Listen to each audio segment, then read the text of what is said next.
اب خیبر پختونخوا میں رمضان المبارک سے دوبارہ صحت کارڈ شروع ہو رہا ہے. یہاں مریم نواز صاحبہ بند کر رہی ہیں, وہاں علی گنڈا پور صاحب صحت کارڈ کا اجرا کر رہے ہیں. تو یہ بہت بڑی خبر ہے.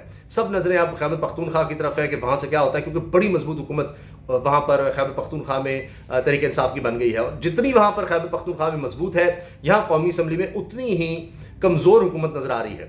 کیونکہ اس میں عامر ڈوگرٹ نے بھی یہ بات کہی کہ جناب میں سنگل لارجسٹ پارٹی کو ریپرزینٹ کرتا ہوں, لیکن ہم سے بلے کا نشان چھینا گیا. اگر فارم 45 وہ سارے کھول دیے جائیں تو پھر پتہ لگ جائے. ہمارے تو 225 ارکان ہیں, لیکن ہماری جو میجورٹی ہے اس کو مائنورٹی میں بدلا گیا, اور ہمارے 225 ارکان بنتے ہیں لیکن اب 90 ہیں, لیکن سب نے ووٹ دیا. یہ ایک بڑی بات ہے کہ کسی کو نہیں توڑا جا سکا.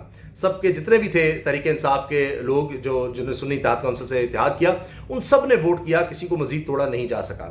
ایک اور جو چیز ہائی لائٹ ہوئی ہے وہ یہ ہے کہ جو طارق مشید چیمہ ہے انہوں نے ووٹ دکھا کر کاسٹ کیا, اور اس وقت ایاز صادق اسپیکر جو ہیں بن گئے, وہ ان کو کہتے رہے کہ نہیں یہ نہ دکھائیں, لیکن بہرحال انہوں نے خلاف ورزی کی ہے. ان کو یہ عادت ہے, لیکن کون پوچھے گا یہاں جہاں آئین کی اتنی خلاف ورزیاں ہو رہی ہیں, کون پوچھنے والا ہے.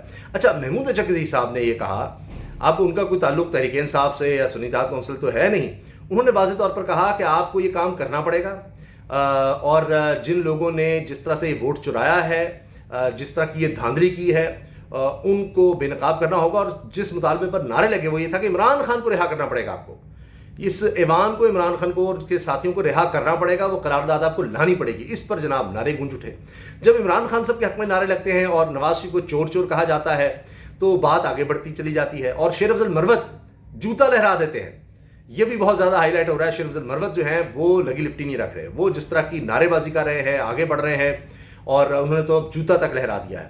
تو یہ آپ دیکھیے, یہ جوتے ہی لہرائے جائیں گے یہاں پر. اور ان سے جب کہا گیا آپ نے یہ کیا, انہوں نے کہا ان کو میں دکھا رہا ہوں کہ تم اس قابل ہو اور تم کس طرح سے یہاں پر آئے ہو, کیونکہ تم نے چوری کی ہے, مینڈیٹ چوری کیا ہے.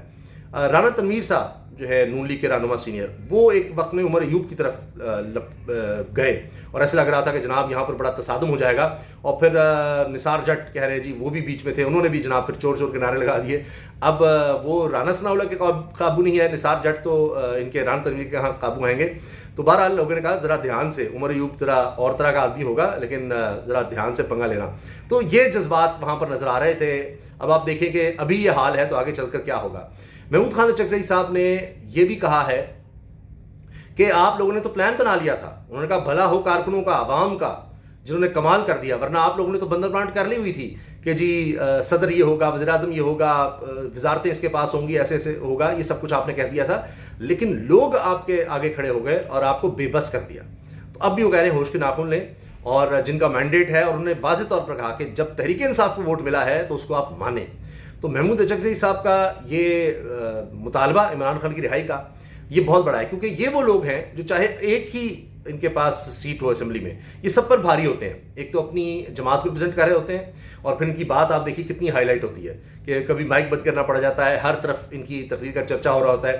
اور باقی تو تحریک انصاف والے نظر آ رہے ہیں کہ وہ جس طرح شیر افضل مروت نے کہا تھا کہ ہم نے پہلے دن ہاتھ ہولا رکھا ہے, ابھی تو آپ آگے دیکھیے, اور وہی چیز نظر آ رہی ہے. آج بھی عمران خان کے نعرے تھے, جو ووٹ کاسٹ کرنے جا رہا تھا عمران خان کی تصویر, بیج, نعرے عمران خان کے لگ رہے تھے. اور یہی لگ رہا ہے کہ ابھی آگے چل کر ہمیں اور زیادہ یہ معاملہ جو ہے بگڑتا نظر آ رہا ہے. اور تحریک انصاف بھرپور طریقے سے مجھے لگتا ہے قومی اسمبلی میں ایسی اپوزیشن کرے گی کہ حکومت کے لیے چلنا مشکل ہو جائے گا. نواز شریف صاحب تو آنے سے رہے, اسی لیے وہ بھاگ کر سیدھا گئے جناب فضل الرحمان صاحب کے پاس ان کو منانے. وہ ایک الگ قصہ ہے, کہہ رہے ہیں جی صدر سے کم پہ تو مولانا مانیں گے نہیں. لیکن مولانا کو بھی پتا ہے کہ اب اگر سیاست بچانی ہے, کہ ان کی سیاست بھی ختم ہوتی چلی جا رہی ہے, تو وہ اب اس پی ڈی ایم کا حصہ بن کے تو نہیں بچ سکتی, ان کی سیاست تو ہو گئی ہے ختم. تو یہ تو اب یہ آخری باریاں لے رہے ہیں, اور وہ بھی زبردستی کی. تو یہ معاملہ کب تک چل سکتا ہے؟ تو یہ چیز بھی بڑی واضح سب پر ہو رہی ہے. شہباز شریف صاحب کی طبیعت پھر خراب ہو گئی, کہا جا رہا ہے ان کو وزیر اعظم بنانا ہے, لیکن ان کی طبیعت ہی ٹھیک نہیں ہو رہی. پھر وہ گئے ہوں گے کوئی حوصلہ لینے کہیں, کہ جس طرح وہ الیکشن جب ہار رہے تھے تو اس کے بعد وہ گئے تھے اور نواز شریف کو کہا تھا جی میں کرتا ہوں کچھ.